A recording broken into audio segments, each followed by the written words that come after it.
अब क्वेश्चंस देख लो। Inverse Laplace transform में हमने बताया इनवर्स लाप्लास ट्रांसफॉर्म क्या होता है। जैसे हमने कहा if the Laplace transform of the function F of T is F of S, that is Laplace transform of capital F of T is equal to small F of S, then capital F of T is known as inverse Laplace transform of small F of S. We can write L inverse F of S small F of S is equal to F of T. जैसे हम कहते हैं कि Laplace transform of F of T is equal to F of S, एक बार हम याद दिला दे रहे हैं, और F of T is equal to L inverse F of S और L इनवर्स एफ ऑफ ना दिस एफ ऑफ टी। इसका मतलब F of T is the inverse Laplace transform of small F of S. जहां पर L inverse हमारा inverse Laplace transformation operator है, मैंने capital F of T is the inverse Laplace transform of F of S. F of S किसका function है? S का function. मैंने first shifting theorems कराया और लिनियरिटी प्रॉपर्टी कराई और फर्स्ट शिफ्टिंग थ्योरम्स कराया। लिनियरिटी प्रॉपर्टी मैंने वही कहा, यस का फंक्शंस है, टू आर मोर फंक्शंस के सम का inverse Laplace transform individual functions के इनवर्स लाप्लास ट्रांसफॉर्म के सम के इक्वल होता है। मान लो कोई यस का फंक्शंस है जिसका इनवर्स लाप्लास ट्रांसफॉर्म लेना है, उसमें किसी कांस्टेंट का मल्टीप्लाई कर दिया, अब ठीक ना, इनवर्स लाप्लास ट्रांसफॉर्म से कांस्टेंट को ठीक ना आउट कर देंगे, बाहर कर देंगे, फिर उस फंक्शंस का इनवर्स लाप्लास ट्रांसफॉर्म लेंगे। तो हमारी फर्स्ट शिफ्टिंग थ्योरम्स कही, यदि स्मॉल एफ ऑफ एस का inverse Laplace transform f of t है तो f of S minus S का इनवर्स लाप्लास ट्रांसफॉर्म ई के power A T f of T. First shifting theorem हमारा था, यदि इफ एफ ऑफ एस का inverse Laplace transform f of t तो f of S minus ए का inverse Laplace transform ई के power A T f of T. कल मैंने question कराया था बेटा, लिखा था, वो नहीं पाया तो शुरू से देख लीजिए उसको। Questions find L inverse 1 upon S plus 2 S plus 4। तो इसका मतलब हमारा क्या, find the inverse Laplace transform of 1 upon S plus 2 S plus 4। अब हमने कोई ऐसा फार्मूला नहीं पढ़ा, हम Laplace transform of multiplication bye powers of T में पढ़े थे, लेकिन यहाँ पर S में हमने कोई नहीं पढ़ा कि टू फंक्शंस का प्रोडक्ट है, जैसे 1 upon S plus 2 into 1 upon S plus 4 के प्रोडक्ट का इनवर्स लाप्लास ट्रांसफॉर्म हम पढ़े। आगे आप कन्वोल्यूशन थ्योरम पढ़ेंगे, इस तरह की चीज आ सकती है, लेकिन यहाँ पर नहीं। तो इस केस में हम क्या करेंगे, जैसे हम लाप्लास पढ़ रहे थे, कभी कभी आ जाता था क्वेश्चंस में find the Laplace transform of sine 4t into cos 2t। जब प्रोडक्ट की चीजें आ जाती थी तो हमको, जब जहां प्रोडक्ट होता था, हम इंडिविजुअल में अलग अलग उसको ब्रेक करके तब लाप्लास ट्रांसफॉर्म निकाला करते थे। यहाँ पर भी वही होगा, इसका मतलब यहाँ पर इसको ब्रेक करना होगा। तो ब्रेक करने के लिए एक रूल इंटरमीडिएट में आप लोग पढ़े होंगे, पार्शियल फ्रैक्शन, आंशिक भिन्न। तो इसका मतलब 1 upon S plus 2 into S plus 4 का हम आंशिक भिन्न निकालेंगे, पार्शियल फ्रैक्शन। तो first of all we find the partial fraction of 1 upon S plus 2 into S plus 4 का हम निकालेंगे। तो बेटा इसका फर्स्ट हम निकाल लें, तो सॉल्यूशंस में आप लोग देख लीजिए।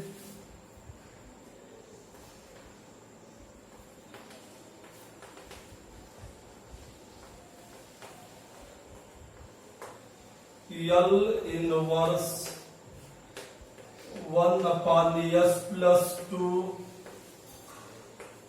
S plus 4। इसका मतलब हम इसका पार्शियल फ्रैक्शन निकाल लें। तो first of all we find the partial fraction of 1 upon S plus 2 S plus 4। तो first of all we find the partial fraction of 1 upon S plus 2 into S plus 4। तो now 1 upon S plus 2 S plus 4। एक तो बहुत सरल method होता है, ठीक ना, एक सिंपल मेथड होता है कि अगर ऊपर कांस्टेंट है तो आप देख लीजिए s+2 और s+4, इसमें s की किसी वैल्यू के लिए हमारा s+4 ग्रेटर है s+2 से, तो s+4 में से हम s+2 क्या करते हैं, सब्ट्रैक्ट कर देते हैं, हमारा 2 रिमाइंडर मिलता है, मैंने सब्ट्रैक्ट करने पर 2 मिलता है, जितना मिला है उसी को हम डिनोमिनेटर में ले लें, अर्थात 1/2। अब देख लीजिए s+2 है, s+4 है, अब s+2 और s+4 में s की किसी वैल्यू के लिए s+4 हमारा ग्रेटर है s+2 से, इसका मतलब दोनों का रेसिप्रोकल ले लीजिए, 1/s+2 ग्रेटर हो गया 1/s+4 में से, अब 1/s+2 में से 1/s+4 सब्ट्रैक्ट कर दीजिए, यह हमारा पार्शियल फ्रैक्शन हो जाएगा। जैसे बेटा फिर से एक बार सुन लीजिए आप, यह हमारा ग्रेटर है s की किसी वैल्यू के लिए s+4 ग्रेटर है s+2 से। अब आप s+4 में से s+2 को सब्ट्रैक्ट कर दीजिए, तो जब s+4 में से s+2 को आप घटाएंगे तो कितना मिलेगा, 2 मिलेगा, 2 ही नहीं मिलेगा। s+4 में से अगर आप सब्ट्रैक्ट करेंगे s+2 को तो s+4 माइनस s-2 यह हमारा 2 मिल गया। अब हमको देखना है कि अब s+4 हमारा ग्रेटर था s+2 में से, इसलिए हमने इसमें से सब्ट्रैक्ट कर दिया।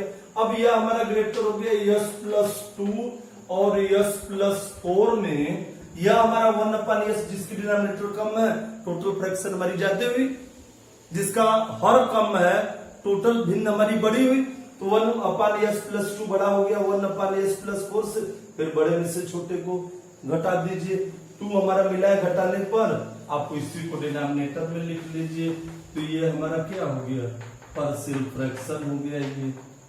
ये तो ये मेथड है, शॉर्टकट अभ्यास हो जाएगा, तो हमारे समझ से 5 सेकंड से ज्यादा नहीं लगता है, 10 सेकंड्स में। जैसे आप किसी कंपटीशन में बैठे और इनवर्स निकालना है तो पार्शियल फ्रैक्शन करने में कम से कम समय लगता है 3-4-5 मिनट का लगेगा, 2-3 मिनट 3 मिनट 4 मिनट 5 मिनट। बड़ा है अगर यस क्वाड्रेटिक है तो ज्यादा समय लग सकता है, उसके लिए भी फार्मूले बनाए हैं हम। तो यहाँ पर आपने डायरेक्ट कर दिया s+2 और s+4 में से s की किसी वैल्यू के लिए, चाहे h पॉजिटिव हो, चाहे निगेटिव हो, चाहे s 0 हो, ठीक ना, s+4 ग्रेटर है s+2 में से, s+4 में से s+2 हमने सब्ट्रैक्ट कर दिया, घटा दिया, 2 रिमाइंडर मिला, जितना मिला घटाने पर 2 हमारा मिला, मैंने घटा दिए s+4 में से 2 मिला, अब उसी को हर में ले लीजिए, बटे कर दीजिए, ठीक ना, तो 1/2 हो गया। फिर बड़े में से दोनों का रेसिप्रोकल ले लो, s+2 और s+4 का 1/s+2 1/s+4, फिर बड़े में से छोटे के कर दीजिए, हमारी आंशिक भिन्न हो गई। एक तो ये मेथड है, दूसरा आप लोग इंटरमीडिएट में पढ़े ही हैं, पार्शियल फ्रैक्शन नहीं पढ़े हैं तो देख लीजिए, a/s+2 + b/s+4 means 1 = a s+4 + b s+2। Mathematics में छोटी से छोटी चीज अगर आपको शुरू में नहीं सीख पाए तो बाद में दिक्कत होगी। देखिए आप बीएससी पार्ट 2 में आए हैं और बीएससी पार्ट 2 में आपको पार्शियल फ्रैक्शन की जरूरत पड़ेगी। आप बीएससी पार्ट 1 में थे, वहां पर रिमाइंडर थ्योरम्स लगाया गया था, शेषफल प्रमेय जब आप पढ़ रहे थे, क्या पढ़ रहे थे, जब आप एसिम्प्टोट्स पढ़ रहे थे तो एसिम्प्टोट्स में रिमाइंडर थ्योरम का यूज किया गया था, इसलिए जो भी कमियां हैं उनको बारीकियों से सीखना बहुत जरूरी है। अगर मान लो जिससे पार्शियल फ्रैक्शन किसी कारणवश नहीं सीख पाए हैं तो बेटा यहाँ देख लीजिए, तो यहाँ देख लीजिए हमने क्या ले लिया 1/s+2 s+4, ये भी हमारा सिंगल पावर का, ये भी सिंगल पावर का, इसलिए हम लिखेंगे a/s+2 + b/s+4, दोनों में हमने एलसीएम ले लिया तो 1 = a/s+4 + b/s+2 हो गया। अब यहां ले लिए a + b + 4a + 2b। अब यहां हम इसको कंपेयर कर लीजिए, तो जब आप कंपेयर कर लेंगे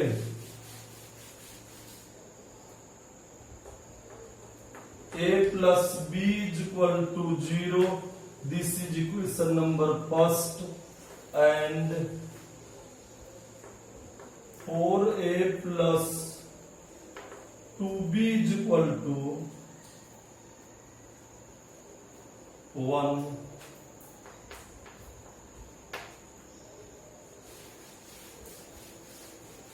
अब आप इसमें 2 से मल्टीप्लाई कर दीजिए। 2 से मल्टीप्लाई करने के बाद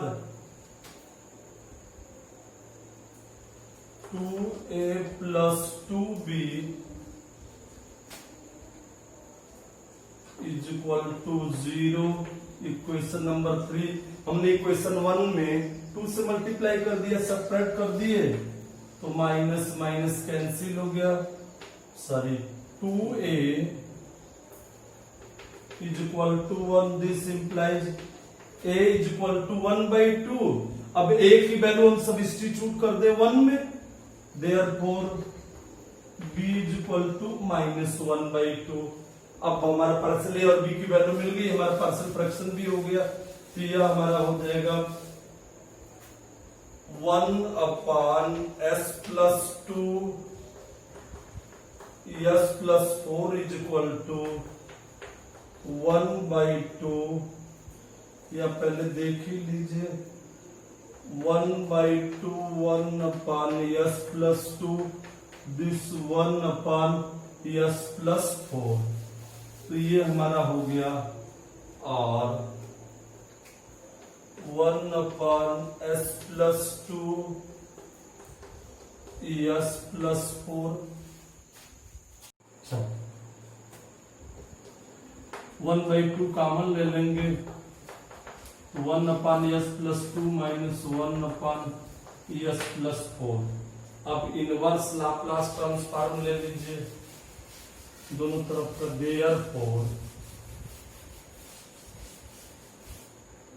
therefore inverse Laplace transform 1/s plus 2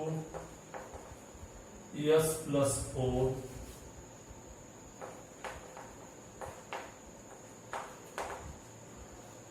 तो यहां हो जाएगा 1/2 inverse Laplace transform of 1/s plus 2 minus inverse Laplace transform of this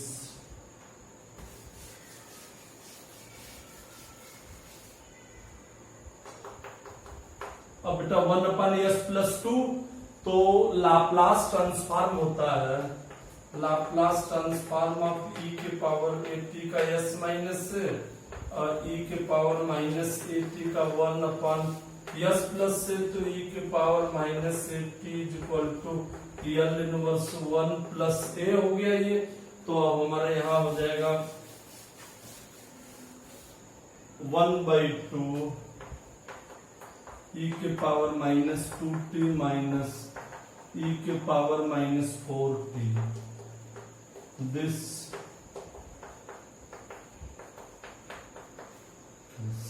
इसका मतलब therefore inverse Laplace transform of 1/s plus 2 s plus 4।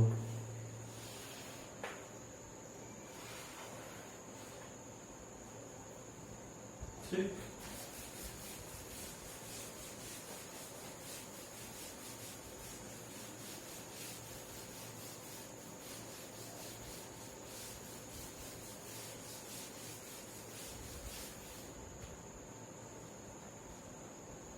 बेटा क्वेश्चन और देख लो, ये क्वेश्चन और देख लीजिए या एक थियरम्स देख लीजिए।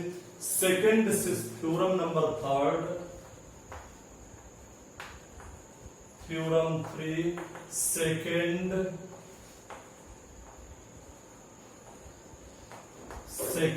Shifting theorem. Second shifting theorem माने सेकंड शिफ्टिंग थ्योरम से हमारा क्या होता है,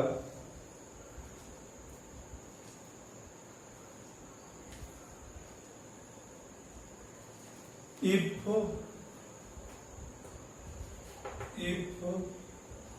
L inverse f of s is equal to f of t, then L inverse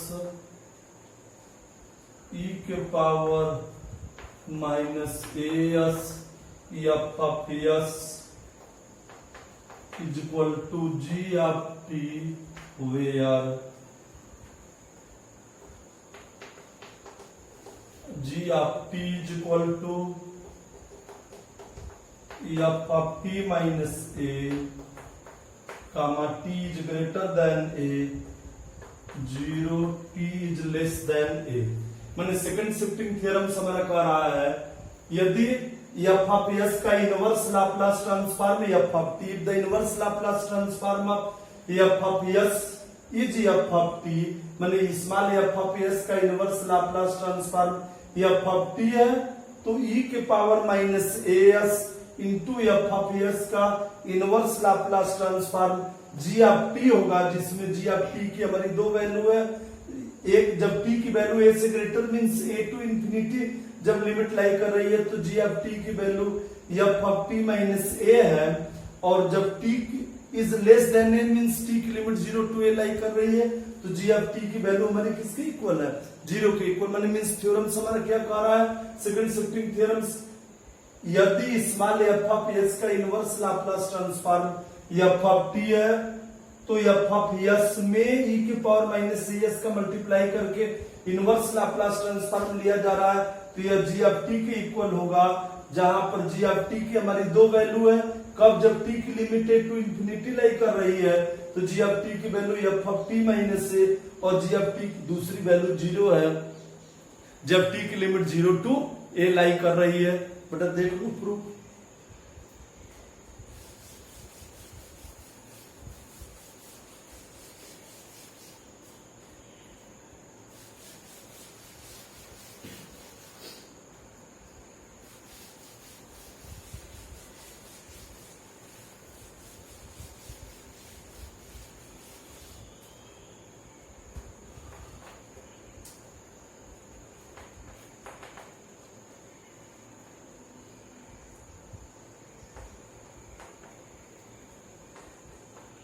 we know that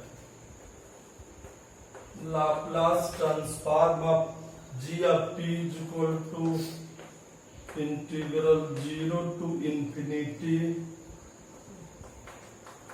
g of t dt। अब इसको ब्रेक कर दीजिए, Laplace transform of g of t is equal to integral 0 to a e के power minus s T. Bye the property of definite integral बेटा break कर दो, तो bye the property of definite integral हम one integral को 2r nth integral में break कर सकते हैं। मींस प्रॉपर्टी लगा रहे हैं डेफिनिट इंटीग्रल्स की, a to b f of x dx is equal to a to c f of x dx plus c to b f of x dx। तो यहां हमारा हो गया g of t dt, फिर a to infinity e के power minus s t g of t d T. मैंने अब हमको क्या देखनी है, हमने ब्रेक किया 0 टू इंफिनिटी को, इस लिमिट के अंतर्गत by the property of definite integral निश्चित समाकलन के प्रगुण से 0 टू a e के power minus s t g of t d t plus a to infinity के power minus g e 0 to a to infinity के power minus s t g of t d t. तो अब हमको क्या देखना है, हमको देखना है कि जब लिमिट 0 टू ए लाई कर रही है तो जी ऑफ टी की वैल्यू 0 है, मींस 0 टू ए ई के power minus s t 0 d t plus a to infinity e के power minus s t g of T की वैल्यू है f of T minus a d T.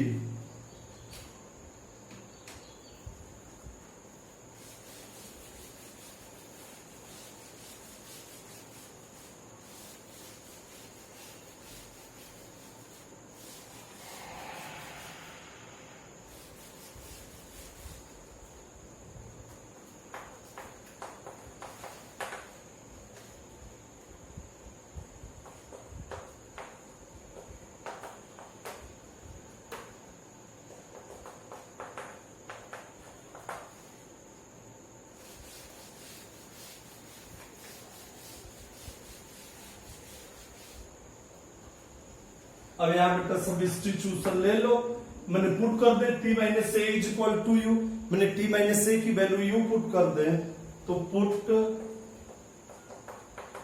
t minus A is equal to U dt is equal to D U, limits हमारी हो जाएगी when t is equal to a then u is equal to 0। यहां पर मैंने t की lower limit a थी और t की upper limit infinity, when t is equal to a minus से की है तो u की वैल्यू 0 हो गई, when t is equal to infinity then t की वैल्यू इंफिनिटी हमने कर दिया, तो इंफिनिटी माइनस ए इंफिनिटी, यहां हमारा हो गया इक्वेशन नंबर 2। बेटा वैल्यू सब्स्टिट्यूट कर दो, तो t माइनस ए की जगह हम u करेंगे और t की वैल्यू हमारी हो जाएगी a प्लस यू, तो t की वैल्यू हमारी हो जाएगी a प्लस यू, और यहाँ पर t माइनस ए की जगह u करेंगे और dt की वैल्यू हमारी 2 होगी। तो now from equations 1 and 2 we get, now from equations 1 and 2 we get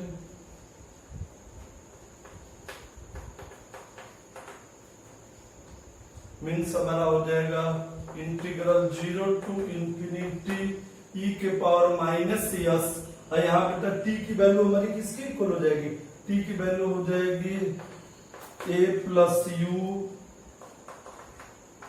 F of U D you.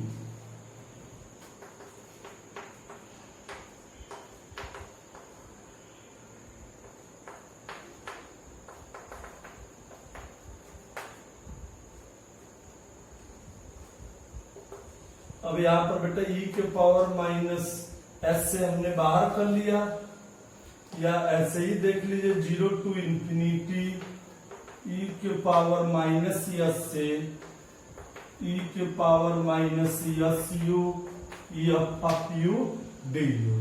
तो ये चीज हमारी होगी, यहाँ पर हम इसको बाहर कर सकते हैं e के पावर माइनस यस से, क्योंकि इंटीग्रल हमारा किसके रिस्पेक्ट में हो रहा है, u के रिस्पेक्ट में हो रहा है, तो यहाँ इंटीग्रल हम बाहर कर ले तो हमारा हो जाएगा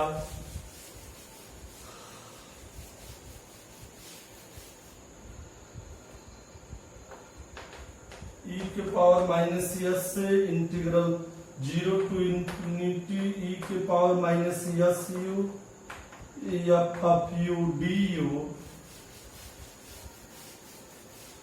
तो अब यह बेटा हमारा किसके इक्वल हो जाएगा, यह पूरा हमारा एफ ऑफ यस हो जाएगा, बस सिर्फ यहाँ वेरिएबल t की जगह हमारा u है। ये भी कर सकते हैं, किसी डिफिनिट इंटीग्रल की लिमिट को चेंज न किया जाए, वेरिएबल को चेंज कर दिया जाए, डिफिनिट इंटीग्रल के मान पर कोई वैल्यू पर कोई इफेक्ट नहीं पड़ता।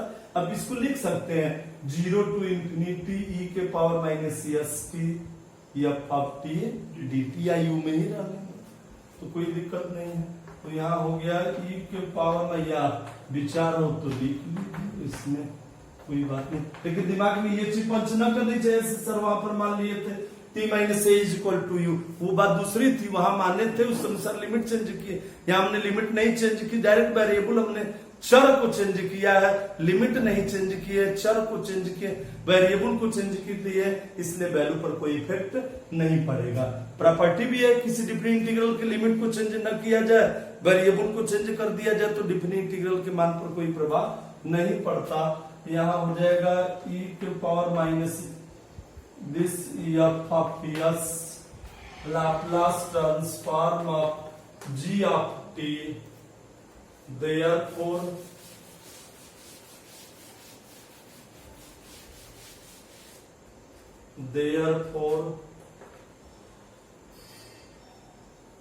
लाप्लास इनवर्स लाप्लास, या ऐसे भी लिख सकते हैं g of t is equal to L inverse e के पावर माइनस यस से एफ ऑफ यस।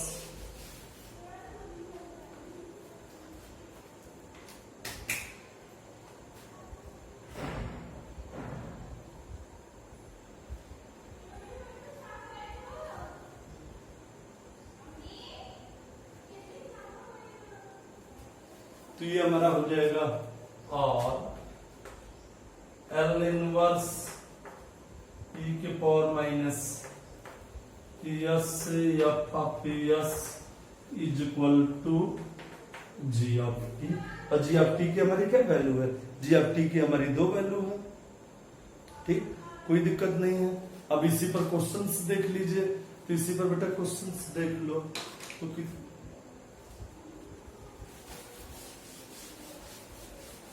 जैसे क्वेश्चंस हमारा बनता है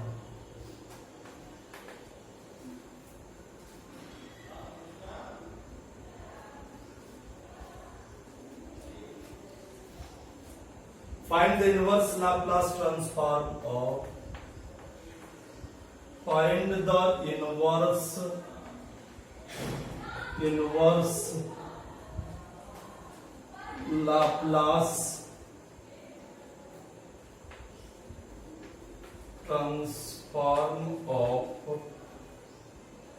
e के power minus pi S upon S square plus 1। Find the inverse Laplace transform of e के power minus pi s. A की value पाई है, यहाँ ए की वैल्यू मेरी कितनी है? Pi. Find the inverse Laplace transform of e के power minus pi S upon S square plus 1। मैंने कहा स्मॉल एफ ऑफ एस का इनवर्स लाप्लास ट्रांसफॉर्म था कैपिटल एफ ऑफ टी, तो ई के power minus S F of s का inverse Laplace transform g of t था, capital G of t, जिसमें g of T की 2 value थी। जब टी की limit to infinity means G of T की फर्स्ट वैल्यू थी F of T minus A for T is greater than A, and G of T की second value थी 0 जब T is less than A था हमारा।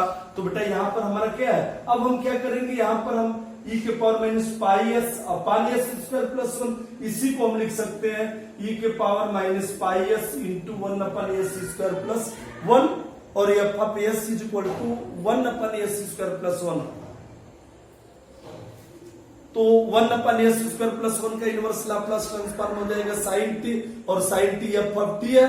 Therefore by second shifting theorem Laplace transform of e के power minus pi S into 1 upon S square plus 1 is equal to हमारा हो जाएगा, क्या वैल्यू होगी? साइन टी थी, लेकिन यहाँ पर टी ए की जगह पाई है, f of T minus a था, अर्थात sine of T minus pi for T is greater than pi 0 होगी, टी इज लेस देन, मैंने t is less than a means t is less than pi था। तो बेटा देख लो,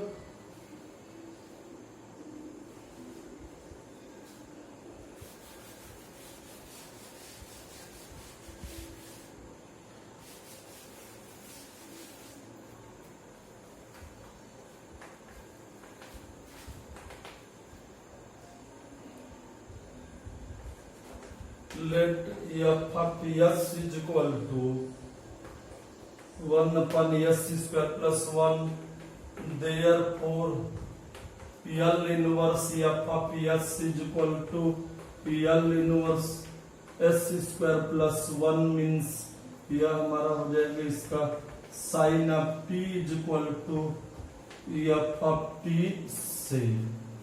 ये चीज हमारी हो गई। तो अब हम क्या करें? Therefore by second shifting theorems लगा दें। Therefore by second shifting theorem, therefore by second shifting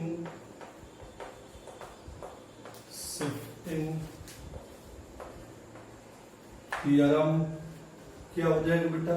second shifting theorems means second shifting theorems क्या है? तो inverse Laplace transform of e के power minus pi S upon S square plus 1 is equal to sine of p minus pi if p is less than pi, 0 if p is greater than pi, p is greater than pi if p is less than pi। ठीक, L inverse e के power minus pi S 1/, देखो इसमें घबराने की जरूरत नहीं। जैसे क्या होता है L inverse F of s का एफ ऑफ टी, तो एल इनवर्स ई के power minus S F of s का हमारा हो जाता है जी एफ टी, और इसी की दो वैल्यू होती है एफ ऑफ टी माइनस से t is greater than 0, t is less than. अब यहाँ पर g f t f of t है, तो एफ ऑफ टी मीन्स हमारा यहाँ क्या है, एफ ऑफ टी मीन्स हमारा साइन ऑफ टी था, साइन टी था। यहाँ पर एक की जगह मेरा कितना है पाई, तो sine of F of t equal to sine t, जहां टी है वहां टी माइनस पाई कर दिए, तो एफ ऑफ टी माइनस से means f of t equal to sine t, तो f of T minus pi equal to sine of T minus pi हो गया, sine of T minus pi if t is greater than pi, 0 if t is less than pi. ठीक,